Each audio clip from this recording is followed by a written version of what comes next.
All right, I want to bring up this roast with Tom Brady. That's getting all this notoriety behind the scenes, Belichick and Bob Kraft not getting along and everything else. But I want to zero in on Tom Brady for a second here.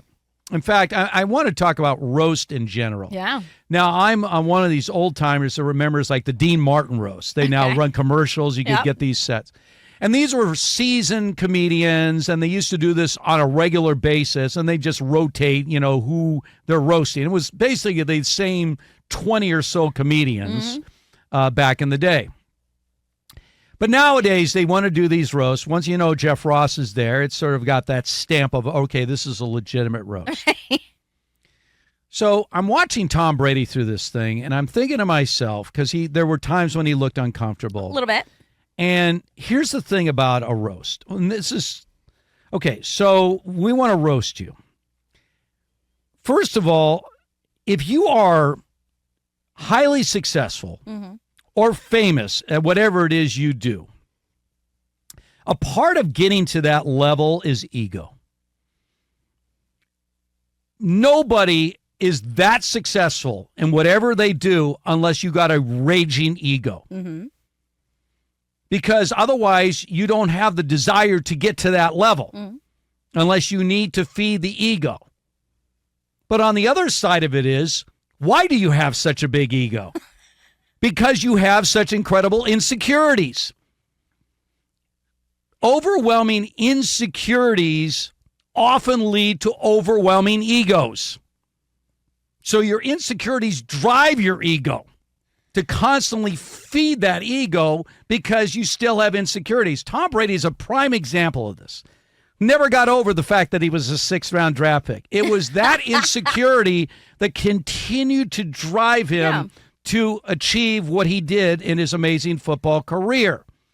So when you go to these roasts, and we see it time and again, you're like, well, he's so big, he'll be fine. Oh, no. And you sit there, and they start taking shots at you and your loved ones and your friends, and all of a sudden you think, well, he doesn't have to worry. He's the GOAT. He's Tom Brady. But those insecure, you know how it is. When somebody is critical of you, sometimes you can just dismiss it because it just misfires. But it's every once in a while somebody says something critical of you and it hits hits a nerve. It hits a nerve where that insecurity or something about something in you is triggered. Mm-hmm. I mean, they were merciless against Giselle. I mean, it was funny. But he was like a mannequin sitting there. Yes. With all the shots they were taking at Giselle. But the one that got him upset was the Bob Kraft one where Jeff Ross brought up the massage situation. And, I mean, what's Tom Brady doing? I thought he was going to slap him. What is he, Will Smith? Don't ever mention my boss again. Yeah. I mean, what was that about? I mean, drops an S-bomb on Jeff Ross. Ross is looking at him like, dude, do you know where you are? Yeah. No, that was a bit of a weird moment. Clearly, that was something maybe it seemed as though that was something that was agreed upon before the roast, right? And that it really wasn't supposed to go down. That's how I took that. I was like, oh, this was maybe discussed that we weren't going to touch this subject. But with the roast, there's no rules. Well, not with Jeff Ross, there are no rules. No, but that's the rules of the roast. There are no rules. Right. If you decide to have a roast, anything is on the table. And you cannot assume that they're not going to dig deep and try and hurt you. Well, hurt is not the word, but trigger you. Make you flinch, make you feel. Because people want to be tough with roast. So when you hear, oh, I get to roast someone, your goal is to make them squirm, you know? Yes. That is the goal.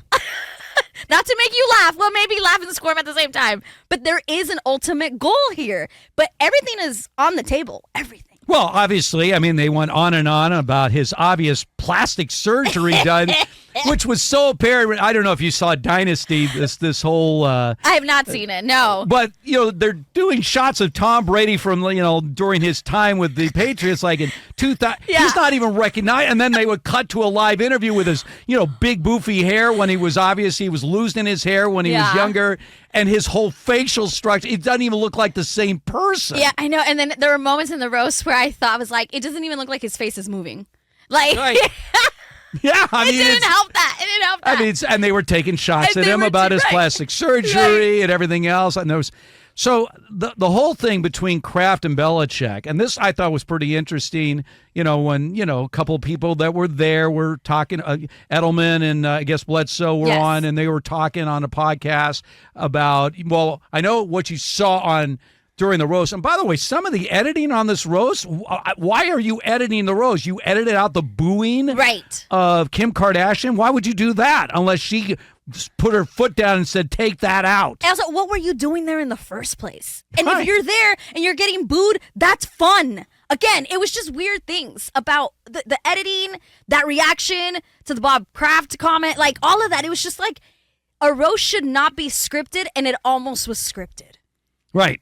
And that's where you were like, oh, so this it's not as good as I thought initially. No, I would love to have seen the behind the scenes Me between too. Belichick and Kraft and just Oh, see. yes. Apparently, the story goes is that Belichick was already there, reuniting with some of his former players, sort of holding court, telling some stories. Of course. And then Kraft walks into the room, and all of a sudden, while Belichick is talking, guys are walking away to greet Bob Kraft.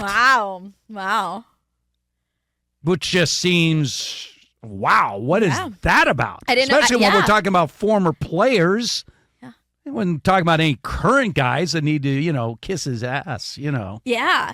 And you know that there is a little bit of drama because isn't the story that Robert Kraft told Arthur Smith to not? Well, that was the report. Right. That That was the he report. said, beware of Bill Beware of Belichick. Bill exactly. So there is like a beef brewing there. There's beef everywhere. Shannon Sharp, Shaq, Drake, Kendrick. Well, my attitude, Bob Kraft didn't have to have any excuses for firing Belichick. He was awful. Yeah. The end. No. He that was la- awful at the end, but he had lost that locker room. He lost it. I mean, I don't disagree with you, but 4 I and also 13 is a disaster. think it would. I hear The what way you're he saying. handled the quarterback, he destroyed a young quarterback that showed promise his rookie season. Yeah, I think the problem was more at the end, still letting him have so much power, right? That was always with Bill. Well, and Bill was not going to relinquish He that wasn't- power. he wasn't gonna relinquish, yeah. As we had said many times, and I'd asked, former Patriot, our buddy Rich Hornberger, I said, if Kraft came to him and said, look, Bill, I still obviously have a lot of respect for you as a coach, but your personnel moves are killing us. We need to bring in somebody else. Do you think that Belichick would agree with that? He said, no way. Yeah, no. When you've had total control Yeah. for over 20 years, you're not going to relinquish that control. 100%. So I'm sure that was part of the discussion. And Yeah. if Belichick had said to him, I don't feel comfortable with that, then Bob Kraft says, well, Bill, I have no choice then. I'm going to let you go. Yeah, It's over. it was over. And I'm sure Belichick thought, fine, I'm ready to move on to somewhere else. Yeah. But the idea that are we 100% sure about that whole thing that he badmouthed Belichick, Arthur Blank, when he was, considering hiring him as the coach of the Falcons? What do you mean by sure? I not sure, but that's the report.